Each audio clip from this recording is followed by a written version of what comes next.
Okay, Horikoshi, I know you play basketball, my boy. You breaking all our ankles.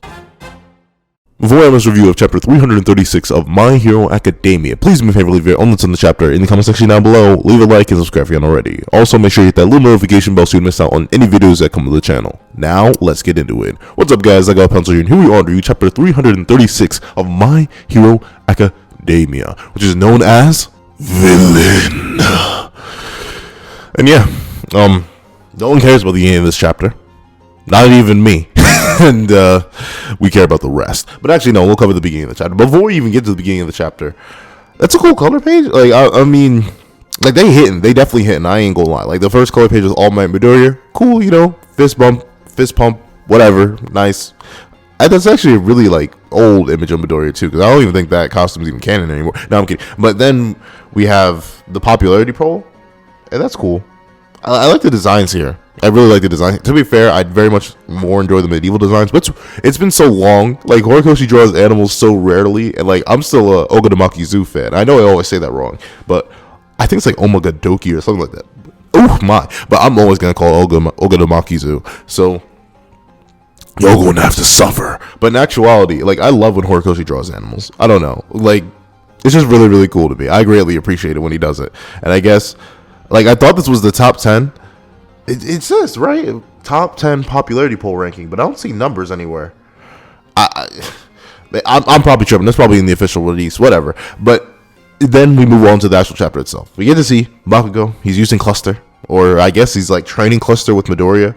And Bakugo just reveals that he's able to produce sweat orbs, and then he's able to detonate them almost at like will something. I don't know. Like, I'll admit, I ain't the sharpest spoon in the kitchen chef, so I kind of didn't get what he meant here, but he literally says, I learned how to concentrate and fire over at endeavors, and I can get it right consistently now too.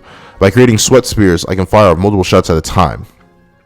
So I'm guessing he's sweating, but he's not detonating it until like he wants to. Like, he's sweating, but instead of like instantly just boom, he's delaying, so he has multiple, so he can hit you with the multi-boom, which is cool, I guess. I don't know how this is going to beat, like, a one-for-all user, though, or an all-for-one user, though. Like, they can still blitz you, my guy. Like, they can still blitz you, or they can just avoid you.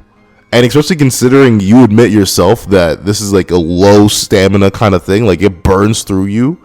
I don't know. I mean, to be fair, Bakugo shouldn't have been keeping up with Midoriya in the war arc at all. So him keeping up with real, like, endgame, one-for-all, and all-for-one users didn't really make sense to me when he said last chapter. Anyway, good to know that he's just capping out his life. Like, I'm not gonna lie, I'm glad he's fodder. I'm not gonna lie, because it literally wouldn't make sense for him to have somehow caught up, especially this quickly. And it's interesting how Midoriya seems to note that Bakugo's, like, in a different mood here. Like, he's in a much more, like, learnative, not necessarily combative mood. He's just interested in, like, I gotta test myself, I gotta figure this out. And Midoriya notes that Todoroki's in the same moveset too, or mindset. And we see that in order for Todoroki to combat Dabi's higher firepower, which he apparently, like, it was already implied considering Todoroki was literally being burned alive. But a lot of people argue, you know, he could be traumatized. His big brother that he didn't really interact with much, did just come try to kill him, so maybe he wasn't fighting back properly. But no, Todoroki does just straight up admit that boy Dabi, he in a different league in terms of that heat, that fire, them flames. He's built different. So thusly, Todoroki is sort of like trying to merge his two halves in order to develop a better resistance. And I mean, I guess that's kind of cool. I'm wondering how he's gonna do that though.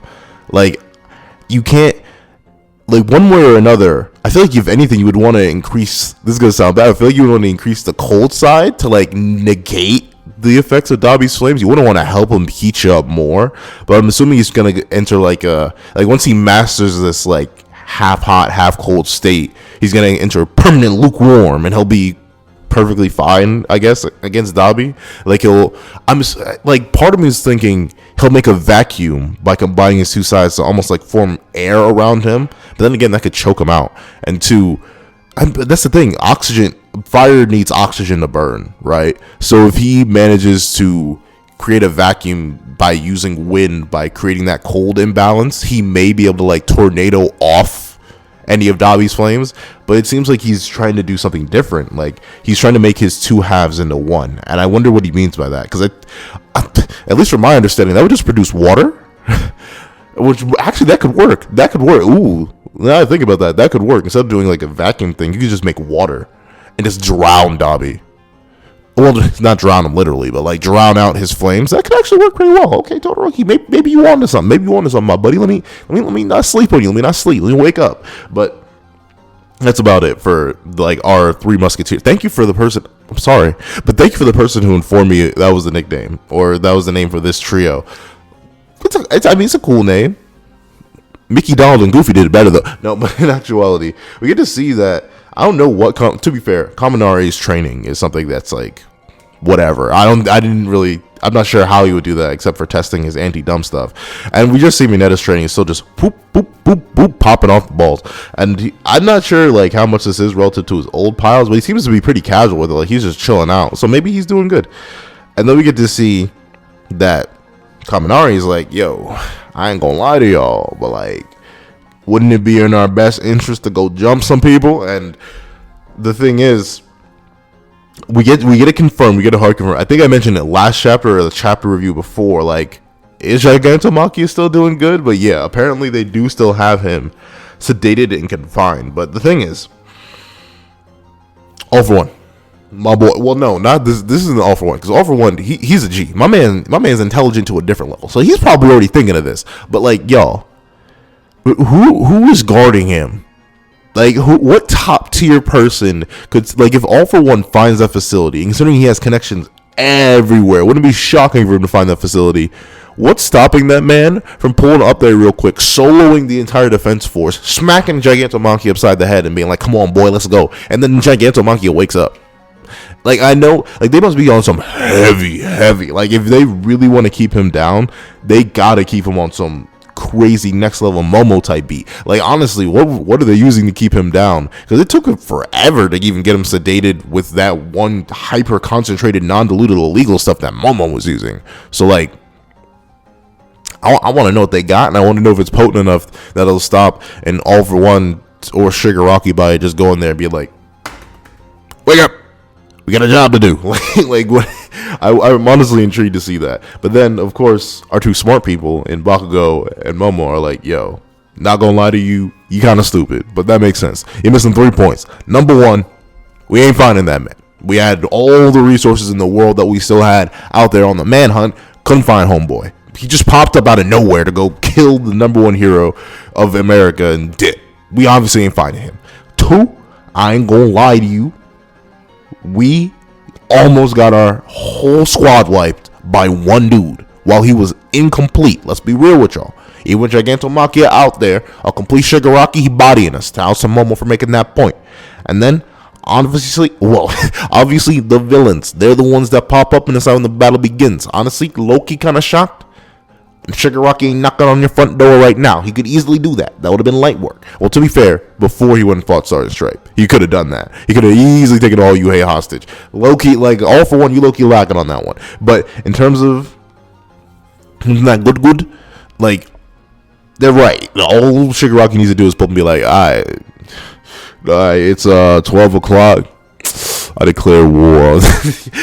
No, like, literally, Shigaraki could pull up, or All For One Shigaraki could literally pull up just like Obito did in the 5 Kage Summit and be like, hey, yo, what's good, y'all? You know what? I declare war on the entire hero world. And they would have to do it, because obviously it is literally on their terms. And here's the thing. I guess they know. I mean, maybe he's saying if, so maybe Bakugo doesn't know. But if the search quirk was destroyed during Shigaraki's battle with the American forces, they're still likely on the back foot, because obviously Shigaraki, he's just a different degree. Like, that's the thing with the nebulous nerfing of Star and Stripe, which implies, you know, possible search nerf. Like, Shigaraki's still a demon, and notably in this chapter, we don't necessarily get many amps or like much of a quantification for where Midoriya is right now in terms of One For All. I know he has access to like the Fox 100%, but that means he would literally have to just be squatting a whole ton before he enters the battle to get up a whole ton of Fajin if he really wants to be truly effective. So I don't know, the homeboy may be a little bit in trouble. I'm being completely honest with you. But then we get to see that Midoriya is essentially on the hunt to try and like spur them on to act maybe a little bit rashly, because he's gonna head back out there and go try and get them to come out by doing patrols and surveillance and stuff like that. And of course, like, Ida's like, hold on a minute, buddy. Let me wake you up real quick. I don't know why you ain't speaking French, because it's no I, it's a we. And Midoriya, he's down with that. And even still, he's like, yo, not gonna lie, maybe I shouldn't go back out, because everyone's a little bit unhappy with my presence here. And Ida's like, don't worry, Uraraka did a pretty half-decent job. Like, to some extent, she was able to alleviate the tension, which is good, I'm glad. But, I'm so sorry. But in terms of, like, I don't know what the problem would be. Like, you left out for a much longer time period and came back before. Like, y'all should be good at this point. I don't know. If they really have the whole same issue from before, body them. The civilians, knock them out. That's sad. I was about to say get Midnight to knock them all out. I was rereading the tournament arc for some reason. I was scaling, so I was rereading the tournament arc, and I was thinking of Midnight, but oh wait, she's dead. So in terms of anything like that, sucks to suck. But then we get to see, Uraraka just isn't talking to Midoriya. And like, Horikoshi, let me level with you real quick, my boy. Hurry up and finish it. Like we know. We all read the manga. We've all read the same manga up to this point. You can just hurry up. You can have them talk. Like, it's kind of embarrassing that you haven't had them talk yet. I know it's not the main focal point of the story. I get that. But considering it's the main focal point of Uraraka's story, you kind of need that. And here's the thing. Here's the sad thing. And here's the thing that shows juxtaposition compared to every other one of our main cast. We already saw last chapter. Every person has their like rival, their counterpart, their big bad, the ones that they need to worry about. We obviously know Midoriya has Shigaraki. He's training for Shigaraki right now. We know Bakugo actually doesn't actually have one. Let's be completely real. Like, he could either be the original All For One body because it's weaker. It could be going up against the Nomu because, fodder and stuff like that. Bada bing, bada boom. Todoroki, obviously that boy has Dabi. Who does Uraraka have? Toga. What is Uraraka doing? Not training. And to be fair, it's because she's blushing. But why? Because Midoriya. Praise. Stop it. Like, just get... Like, okay, I'm stopping. I'm stopping. Because I know y'all don't like when I slander Uraraka. And to be fair, until she becomes a good character, it's never going to stop. But, like, this is just one of the premier examples of, like, just train. You get over this. Get over yourself. And, like, to be fair, Sue smiling at her like this, and, it's like a nice I guess it's a nice reaction, but it's like, you have to fight. Go train. I don't know. Why is this your only purpose in the narrative? Have something else. Do something more. But then again, whatever. Then we get to see that a very obvious statement is put into play that no matter how much we force them into a corner, All For One is still out there somewhere laughing at us. And if that is the purest facts if I've ever heard any. Smart assumption or smart understanding of your situation. All y'all fodder. But then we get to see the supposed traitor. Notably, if y'all noticed, I didn't actually put traitor in my thumbnail. And I kind of did that with a purpose. Maybe I didn't mention it last video, but like a subconscious part of me was like, I didn't necessarily know it was a fake out, but I didn't fully accept that Hagakure was the only traitor, and so why I kind of glazed over it, because like I was one of the ones who mentioned the Ayama picture. Like if you go a couple reviews back, you'll notice that I mentioned that Ayama picture of him with the eye poking through the door, and I like had locked in on him being the traitor. So this Hagakure reveal was kind of like throwing up in the air. So when we get to see Hagakure this chapter talking about someone, he who lost all his jovial nature after the Gunga Mountain incident and the Jakku Hospital battle, I was like, what are we talking about? Like at first, on the idea that Hagakure was one of the traitors now, my brain was like, oh, she's talking about All For One, because, whatever. But then we get to see these people. And they're talking about how they received another order from someone, and you're being monitored. You gotta just be careful, do a good job. And this is the blind spot. Like since they're deep in the woods, it's a blind spot to their surveillance, all that good stuff.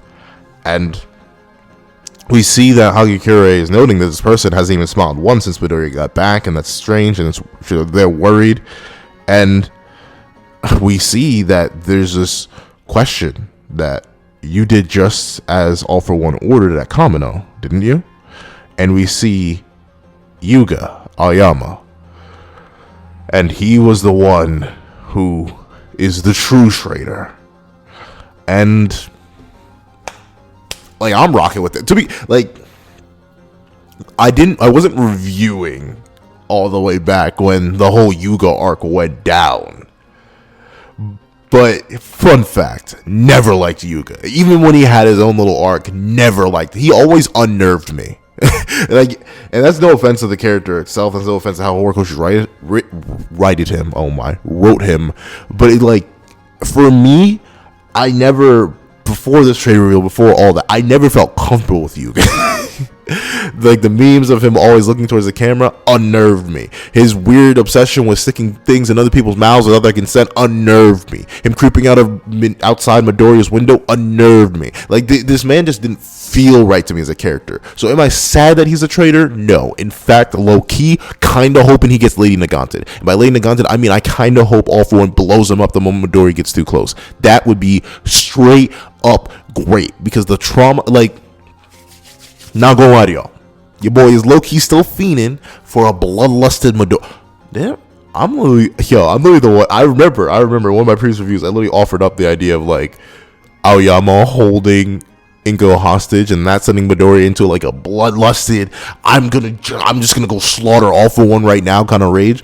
So, I mean, I guess these two are close. Cause so, like, All for One, if you could just, like, hit the detonate button, like, right since Midori is there, we know you can plant quirks in people without them knowing. So having that little dormant explosion quirk right there, I feel like it could work out. And obviously, Midori is strong enough that it probably wouldn't kill him at this point. I'm pretty sure he, like, straight face tanked Nagan's explosion. So unless you put a stronger explosion quirk in Aoyama, like, I feel like it shouldn't be too complicated of a process. You just, you beep, boop, boop, boop, bop, boom. And then his parents are dead. Hagakure gets damaged. Aoyama's dead. And Midori is soaked in the blood of one of his friends, and then he goes into a bloodlust, animalistic rage, and then we leave directly into the final battle. I'd be cool with that. Not gonna lie, like, we gotta sacrifice Aoyama, we can sacrifice Aoyama. But enough of my hypothetical, I want angry classic shonen stuff. That's bad. I shouldn't want that. That's cliche. Let's not do that. Let's not have a Vasta Lorde moment. Let's not have a Super Saiyan moment. Let's not do anything like that. Let's not have a Kuraba taking over moment. Let's not do that. I don't know. Let's not. Back to the story. So we get to see that Maman and Papan, they kind of fumbled the bag. And to be fair, the reason that they fumbled the bag is because Aoyama was indeed, shoutouts to every single fan theorist out there, like, to be fair, like, they're like rankings to this stuff, right? Like, for the people who figured out the Dabi stuff, like, thanks to the anime, that was kind of a way more obvious, like, the eye color and stuff like that, and the fire and stuff like that. So, like, we're all sort of in that Dabi tier. Like, we understood that twist, and we could kind of predict it. For the people who guessed the traitor, y'all were good. Y'all were fantastic. For the people who managed to figure out that Aoyama was quirkless based off those initial interactions and stuff like that, and the idea of the belt, y'all are just a different breed. Like, I'll straight up admit, I just thought the belt was like a channel first quirk. I straight up thought that. I'm not gonna lie. So for y'all being able to predict this twist, y'all got that. That's not me. I only thought Aoyama was a traitor because Horikoshi literally spoiled his own story. So that's no perks to me. That's just Horikoshi spoiling himself, or like spoiling the readers. But we see that this boy was quirkless, and ironically enough, this quirkless Aoyama he felt different from everyone else because he didn't have a quirk, and his parents didn't want him to be shunned by everybody else, and thusly they went to All for One to get him this quirk. And this is gonna sound mad twisted, mad devious, if you will, but low key, not gonna lie, if you're looking at the right way, and these parents were more supportive of Aoyama than Inko was of Midoriya. Because when Inko found out Midoriya's quirkless. She kind of just said, "Oh no, my child, you can't be a hero anymore. Suck it up." These two parents, They were the Chads. They went out and got their son a quirk from the biggest villain ever. And yeah, I don't know. Like, it's kind of crazy to me. Like, as I was first reading the chapter, that revelation came to my mind. Like, wow, they actually went and put in the work. Sure, it was horrible, and like it ended up with them being in a do what I say or be killed scenario. But it'd be like that when it'd be like that sometimes. Like they just pulled a bad lot on that one. So kind of sucks for them. But it's cool to see that Aoyama. He wanted to live out. He was given the chance to live out his dreams, but of course that involved him being wrapped up with All for One, and you never want to be wrapped up with All for One because once he plants that quirk in you, I love the way Horikoshi and hands. Like I know I'm a basic level artist, so thusly hands are my biggest kryptonite next to faces. Like I will fight hands to my dying day, essentially, as an artist until I level up extremely. But like Horikoshi always inspires me with the amazing hand detail. But we get this and to be fair, I'm not gonna lie, the parents were low-key a little ham-fisted. I know, like, Horikoshi hasn't had the most delicate writing as of recent. He's definitely been a little more overt. But like, we were already under his influence, and once you have anything to do with All for One, there's no escaping him. Blah, blah, blah, blah. Like, yes, but you could have implied, and like even the way he draws them doesn't like convey. Like, this family just isn't good for conveying serious emotion. I don't know. Like, even Yuga crying here, like it kind of made me laugh a little bit more than it made me be like, oh, poor Yuga. Like, I don't know. Nothing of that really hit me. But then we get to see that Hikari's being a live witness on this, being a live snitch. So of course she's gonna run back and snitch. And so of course she saw someone she can grab so she can snitch.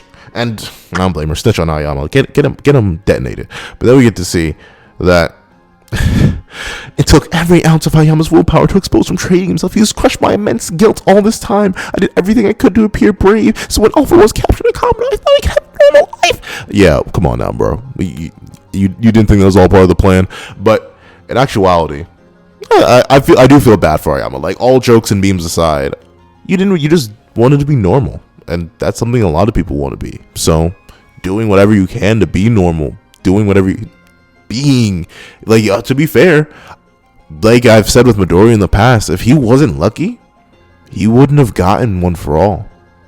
He wouldn't be where he is right now. Sure, he's gone through a whole ton of suffering because of his want to be a hero and his want to be normal. But in terms of what this crazy life has given him, it's given him exactly what he wanted: the ability to be a hero, the ability to help others, the ability to be normal. So I can understand why the Aoyama family was so concerned about their son being an outcast, because Midoriya was an outcast. So by giving him this chance, sure, he had to suffer, sure, he had to betray the people he grew to trust and love, but like, he wouldn't have even gotten to meet these people to trust and love, and he probably wouldn't have been able to be given the chance to even exist in the way he does, even a fraction of the way he does, without this quirk. So it's a really sad story. I just don't think, like, it's a really sad story when thought about.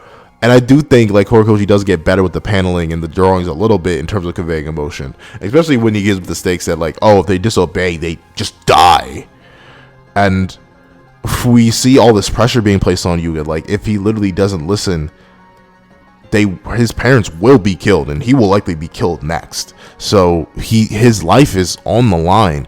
But I don't know, like, the parents just ruin it. I'm not gonna lie. Like, when we get this beautiful panel of Yuga just crying and his parents begging him, please save us, Yuga, and then the rustle in the trees goes, and we just get this really awkward panel of the mom. It just doesn't work. But then we get this look of betrayal on Midoriya's face, and we see the snitch is out here, snitching.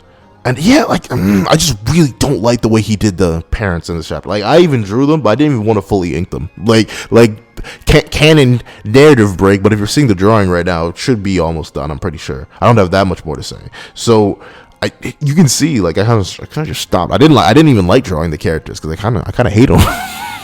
Be real with you. Like, the story's sad, character context awful, but then we get to see that Midoriya is he's the one that relates to Midoriya the most. Like, Aoyama understands the pain of being quirkless, and while Midoriya is out here questioning him about being the traitor, and you can almost, like, I wouldn't call it rage, there's much more betrayal and a bit of confusion on Midoriya's face, but we see that Midoriya, like, trusted Aoyama, and he's definitely hurt because he's like, Aoyama-kun, you were the one who looked most depressed at the battle after the battle at Gungai Mountain. I figured something was up, and I came looking for you, and you weren't there. How could you? And, like, you can definitely get this, like, feeling of solid, beautiful betrayal on Midoriya's part. Like, he is definitely about to swing, but we see Aoyama break down, and like, I love, like, that. See, once again, don't like some parts of it, but when Aoyama has these pure white eyes in the page before, and then when it comes to the realization, comes to the acceptance, comes to this moment of just pure understanding, his eyes darken, and he's like, yes, I always wanted to be an equal. The USJ incident and the training camp, I helped the Midoriya-kun. I am a scumbag villain, and I am rocking with that. Thank you. Blow up now, please. I just become like Horikoshi. You obviously have no problem with killing characters for plot. Kill Yuga right now. End him right now, please. I'm begging you. Remove this man from the narrative. Detonate him right here, right now. Please do it for me, for everyone watching, for everyone who even wants to dedicate themselves to My Hero Academia. Blow him up in his face. He snitched on himself. He should blow up. Show it to his parents. Everyone. Blood. Everyone. People are gonna be like, yo, Pencil, what's wrong with you today? It's early in the morning. I'm all about that action. Let Yuga die for character development. I'm gonna need that right now. And I don't know, are those pills? Like, where are those at the very end? I think those maybe like the cheese things he tried to give Midoriya in the past. But okay, story wise, this chapter kind of smacking. I'll admit, I do like the intro. We get some revelations to how our characters are preparing and training for the big final battle. That's always juicy. That's always spicy. I appreciate that greatly. Thank you, Horikoshi. I appreciate every little morsel of training you give us. Chef's kiss. Do I like the thing? Like, I feel bad bringing it up. Do I like the thing with Uraraka being flustered? No. I'll let it slide, though. That's her only purpose in the narrative, and I guarantee it and stand by it. She's only a tool for other characters. Can't have any character autonomy of her own. I'll let that slide.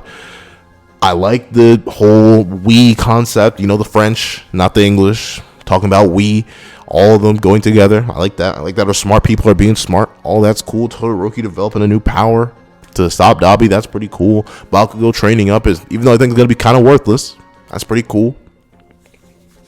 All that, great.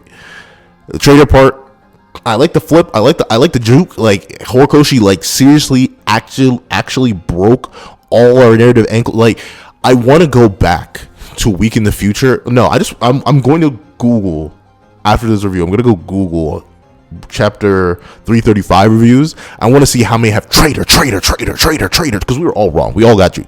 But in terms of that, I think the fake out was really, really good. The only thing that holds this chapter back from being like a pure solid 10 out of 10 is like character designs for me, because like this is not necessarily the parents' fault that they designed like that, but it's like the way Horikoshi played it. Like, it doesn't, at least to me, because of how the parents are designed and how they're portrayed in this chapter, like they don't hold the same, the reveal and the tension of the reveal doesn't hold the same weight until they are off panel completely.